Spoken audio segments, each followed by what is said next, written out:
Integration plays an important role in many different areas of physics. Mechanics is the branch of physics that deals with the effect of forces on objects. In this section, we show how integration can be used to compute work and the force exerted by a liquid. Modeling work. In physics, force is an influence that tends to cause motion in a body. When a constant force of magnitude F is applied to an object through a distance d, it performs work measured by the product of the force and the distance. For example, the work done by lifting a 2-pound book 5 feet is 2 multiplied by 5 equals 10 feet-pound. Notice that this definition does not conform to everyday use of the word work. If you work at lifting book all day, but you are not able to move the book, then no work has been done. Some common units of work and force are feet-pound, Newton-meter or joule, and centimeter or earth. To find the work done in moving an object against a variable force, calculus is required. Suppose that Fx equals x squared is a variable force that acts on an object moving along the x-axis from x equal to 0 to x equal to 5. We shall define the work done by this force. Partition the interval 0, 5 into n subintervals and let delta x be the length of each subinterval. If delta x is sufficiently small, we can expect the force to be essentially constant on each interval, equal, for instance, to Fx k star, where xk star is a point chosen arbitrarily from the interval. The work done on the kth subinterval is approximately Fxk star delta x, and the total work is estimated by the sum of all work done on the kth interval for k from 1 to n. By taking the limit as delta x tends to 0, we find the work may be modeled by the integral of the work Fx equals x squared from x equal to 0 to x equal to 5. The result is 1/25. An example of variable force is the force caused by a spring. Hooke's law, named after the English physicist Robert Hooke, states that when a spring is pulled x unit past its equilibrium position, there is a restoring force Fx equals kx that pulls the spring back toward equilibrium. This force is proportional to the displacement x and equals kx. The constant k is called the spring constant. We will model work using Hooke's formula. A spring is normally 5 feet long. A 4-pound force stretches it 1/2 feet. How much work is done to stretch it from 6 feet to 8 feet? Assume that the point of equilibrium is at 0 on a number line, and let x be the length the free end of the spring is extended past equilibrium. We are given that the stretching force is 4 pounds when x is 1/2 feet, so 4 equals k 1/2, implying k equal to 8. Thus, the work done to stretch the spring from 6 feet to 8 feet is the integral of ax from x equal to 1 to x equal to 3 equals 36 feet-pound. Now we are going to model the work performed in pumping water out of a tank. An aquarium measures 1 by 2 by 3 feet. Find the work done in emptying the tank.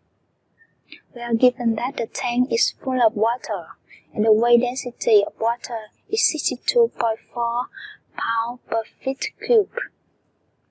Set up a coordinate system with the origin at the top of the aquarium and the x-axis pointing vertically downward. Partition the interval 0 to 3. Choose a representative point xk star in the k subinterval and construct a thin discrete slab of water xk star unit under the top of the tank. Our plan is to think of the water in the tank as a collection of these slabs of water piled on top of each other. We shall find the work done to raise a typical water disk and compute the total work by using integration to add the contribution of such slabs.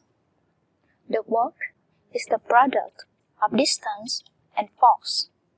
From the figure, we see that the slab of water must be raised x feet, so the distance is x. Note that the force required to lift the slab is equal to the weight of the slab, which equals to the weight density multiplied by the volume. The weight density of water is 62.4, and the volume of the case slab is 1 multiplied by 2 multiplied by delta x. So the total work is the integral from 0 to 3 of x multiplied by 62.4 multiplied by 1 multiplied by 2. This is 561.6 feet-pound. You can choose your coordinates many different ways. The resulting integrals may look different, but all give the same answer. In the previous example, the origin is at the bottom of the tank and the positive direction is upward. The distance traveled by the case slab is 3 minus xk star. We use the previous formula for the work, except for x being replaced by 3 minus x. We consider another shape. A cylindrical tank 10 feet high with radius 6 feet is full of water. Find the work required to empty it. We set up the coordinate with the origin at the top and the x-axis vertically downward, and partition the water into thin slabs as for the rectangular tank. Each slab is now a cylinder. The distance traveled to top is xk star. The force is the product of the weight density, 62.4, and the volume, pi 6 square delta x. The total work is the integral of this product from 0 to 10. If we set up the coordinate with the origin at the bottom of the tank, the distance traveled by the case slab is 10 minus xk star. The force is as before, and the total work is the integral of the product of distance and force from 0 to 10. If the tank is only half full, and there is a 7 feet pipe out of the top, and you have to empty the tank through this pipe, how much work will be done? We set up the coordinate with the origin at the top and the positive direction downward. The positions of the top, bottom, the pipe is as in the figure. The distance to the pipe is x plus 7. The density is 62.4, and the volume of the slab is pi 6 square delta x. The water only extends from x equal to 5 to x equal to 10, so the total work is the integration of the product of distance and force from 5 to 10. Now we set up the coordinate with the origin leveling with the pipe.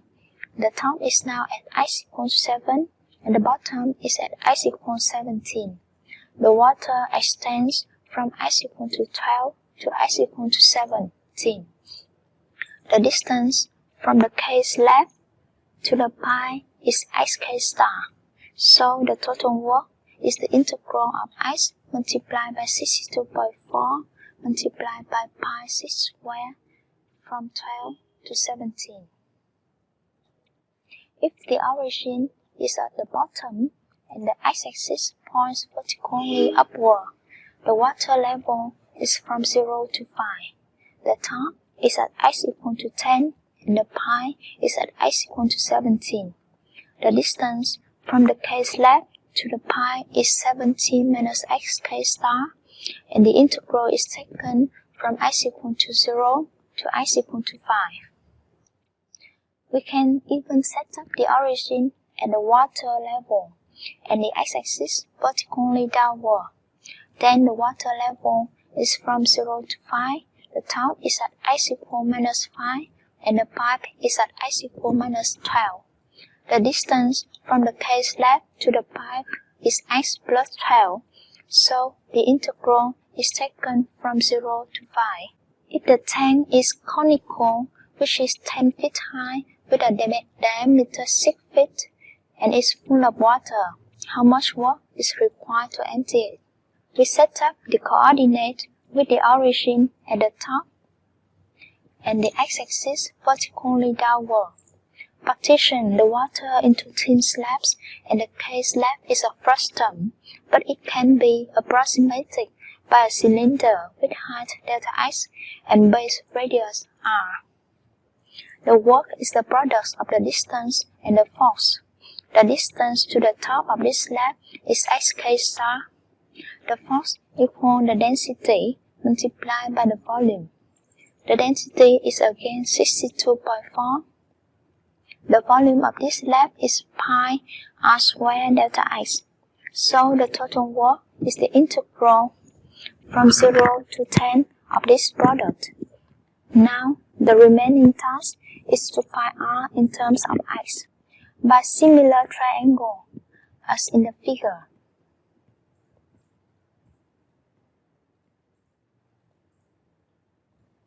We have 3 by 10 equal r by 10 minus x, which implies r equal 3/10 multiplied 10 minus x. Substitute r in the integral formula gives the total work. Modeling fluid force. Anyone who has dived into water has probably noticed that the pressure due to the water's weight increases with depth. Careful observations show that the water pressure at any given point is directly proportional to the depth at that point. The same principle applies to other fluids. In physics, Pascal's principle states that fluid pressure is the same in all directions. This means that the pressure must be the same at all points on a surface submerged horizontally, and in this case, the fluid force is given by the formula force equals density multiplied by depth multiplied by area. This is called fluid force or hydrostatic force. When the surface is submerged vertically or at an angle. However, this simple formula does not apply because different parts of the surface are at different depths. We will use integration to compute the fluid force in such cases. Consider a gate on a dam which is a 4 by 8 feet rectangle. Find the force on the gate if the top is 2 feet under the water. We set up a coordinate system with the origin on the surface of the fluid and the positive axis points vertically downward. The upper side of the gate is at x equal to 2 and the lower side is at x equal to 6. Our strategy will be to think of the plate as a pile of subplates or slabs, each of which is so thin that we may regard it as being at a constant depth below the surface. A typical slab is shown in the figure. Because the slab is at a constant depth below the surface, the fluid force on this slab is density multiplied by depth multiplied by area. The density is 62.4, the depth is x, and the area of the slab is A delta x. By integrating this product, as x varies from 2 to 6, we can model the total force on the plate. We can set up another coordinate. Let the origin be on the upper side of the gate, then the lower side is at x equals 4 and the water surface is at x equals minus 2. The fluid force on this slab is density multiplied by depth multiplied by area. The depth of the representative slab is x plus 2, where x goes from 0 to 4, so the total force is the integral of this product from 0 to 4. If the origin is put at the lower side and the positive direction is vertically upward, then the upper side is at x equals 4 and the water level is at x equals 6. The depth of a representative slab is 6 minus x, where x goes from 0 to 4, so the integral is taken from 0 to 4. Let's consider another example. Suppose the dam is a triangle which is 6 feet wide and 5 feet high. Find the force on the gate if the top is 2 feet under the water. We set up the coordinate with the origin on the base of the triangle. So the water surface is at x equals minus 2 and the lowest vertex is at x equals 5. We draw a thin horizontal slab. It is a trapezoid, but we can assume that it is a rectangle. The fluid force on this slab is density multiplied by depth multiplied by area. The density is 62.4, the depth is x plus 2, and the area of the slab is W multiplied by delta x, where W is the width of the slab. The total force is the integral of this product from 0 to 5. We will find W in terms of x. By similar triangles, as in the figure.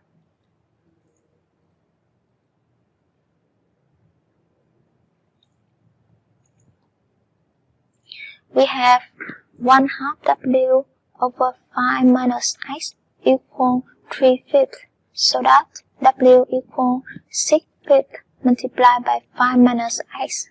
Substitute W in the integral gives the total force. We try putting the origin on the water surface and the positive direction downward. The base and the vertex of the triangle are now as x equals 2 and x equals 7 respectively. The depth of the slab is x, and its area is W delta x, where W is the width of the slab. The force is the integral from 2 to 7 of the product of density, depth, and area. To find W, similar triangles are used,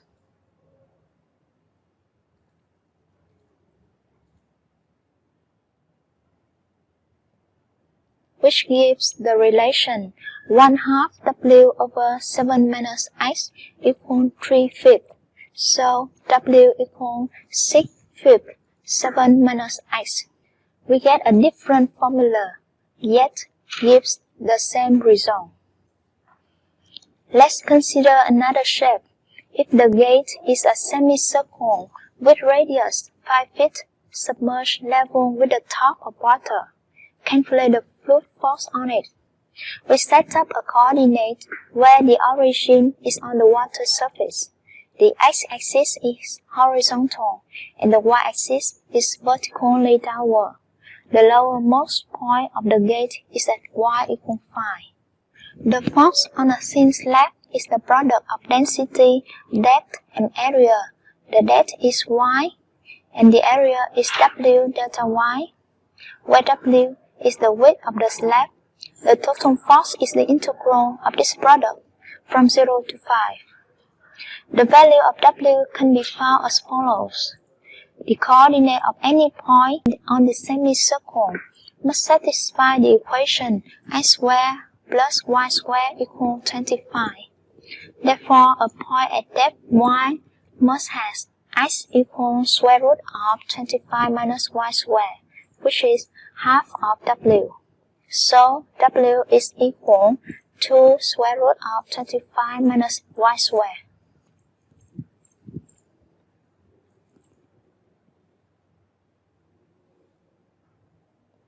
Modeling the centroid of a plane region. In this part, we will see how integral is used to determine the centroid of any irregularly shaped plane. In mechanics, it is often important to determine the point where an object will balance. The moment of a force measures its tendency to produce rotation in an object. The balance point of an object occurs when all its moments cancel out. Let My and Mx the moments about the y and x-axis respectively. In the following formula, we will assume that our body have no thickness and density equals 1, so mass equals to the area. However, the formula will also apply when the density is not 1.